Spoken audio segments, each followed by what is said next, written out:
Green Cove Springs. Got the nice St. Johns River behind me. If you don't know anything about the St. Johns River, it's one of only two rivers in the world that flow north. This one and the Nile. But I'm not here talking about rivers today. We're talking about football. So you're talking about Thanksgiving, everybody having a good time with their family? Give thanks to football. And at this time of year, there's only one thing to be thankful for: high school football. And in this area right here in Jacksonville, there are 3-4 teams left. First, we have St. Augustine, who was ranked #1 overall as being the best team in the Jacksonville area. They're going to take on Fort Walton Beach Choctawhatchee. Last I knew, Choctawhatchee came down here in '89 and they knocked off Allen Hall in Middleburg in the first round. That was a great upset on a night full of upset. That's the night that Buchholz knocked off Raines and Merritt Island came up and knocked off Palatka. That was a great night for football, but like I said, they beat Middleburg, and Middleburg just happened to be in the district with St. Augustine at that time, and St. Augustine started the playoffs this year by knocking off Middleburg. So there's your connection there. You have Middleburg, St. Augustine, Choctawhatchee connection. Now, this game tonight is going to come down to how well can St. Augustine move the football. They've been moving the football pretty well all year, but it's very little known about Choctaw, but they are playing some good football from what I understand. And St. Augustine has had their problems with panhandle teams. So it's going to come down to, can St. Augustine continue to move the football? As I said before, this is a pretty sound team. They run the football, they play good defense, they have a good passing game, they have a good kicking game. Without mistakes, it's going to be hard to beat St. Augustine. But you never know about these panhandle teams until they get into the playoffs, and they've done pretty well in this part of the state when they do come this way. Now, Bowles, they've had a un-Bowles-like year as far as record-wise, but they lost a lot of close games to a lot of good teams. But they seem to have gotten it together now because they knocked off Raines last week. So of the few teams remaining, Bowles seems to have the better draw. They're going to take on Orlando Bishop Moore, and I think that Bowles should be favored in this game by at least a touchdown. Yes, they have to go on the road, but they've been battle tested all year. They started out like 0-4, and they fought back, and they've been competitive, and they won their district. And the only reason they're going on the road tonight is because they didn't do so well against those teams that they lost to. But Bowles is still a very dangerous football team, and Bishop Moore is going to find that out tonight. The third team, Mandarin, that's the team that was considered the best in Jacksonville all year.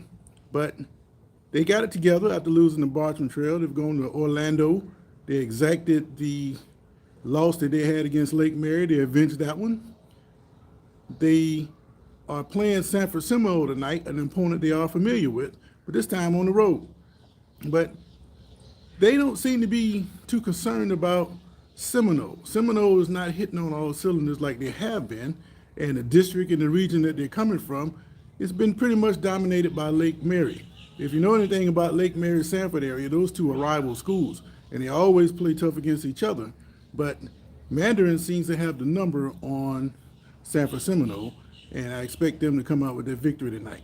And finally, the game I've been waiting for, Buchholz is going to be taking on Bartram Trail at Citizens Field. Bartram Trail is similar to Bowles in the fact that they lost a lot of close games, but all the teams that they lost to were undefeated. And because they lost those games to those undefeated teams, it put them into a battle-tested mode that they're going to be ready for that rematch against Buchholz. Now, all the games they lost, with the exception of IMG Academy, which was about 10 or 12 points, and then they lost again to Buchholz 44-7. All the other losses were close. And this team here is now united. They play good defense. They have a kicker. They can kick 50 yards. They can spread the ball out when they have to, and they can play power football. This is a very dangerous team for Buchholz, even though Buchholz did beat them 44-7. Why they beat them 44-7, I'm not quite sure. I'm thinking there's a lot of turnovers, but if you've been following high school sports as long as I have, then you will know that the rematches often go to the team that lost the first game. And I'm pretty sure that Buchholz, they didn't want to see Bartram Trail anymore because the history between these two teams, especially last year when Buchholz was not Buchholz, Bartram Trail was undefeated and Buchholz knocked him out.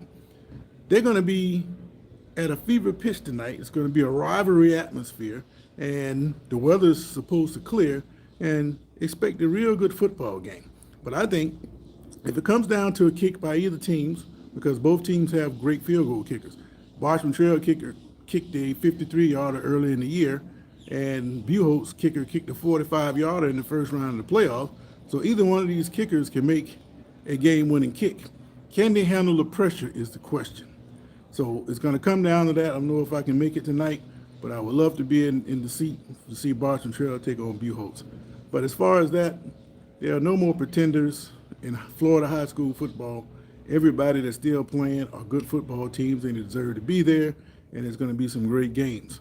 Now, if Bartram Trail is able to get by Buchholz, and they're going to have to take on the winner of the Lakeland and Lake Minneola winner, with Lakeland as a defending champion.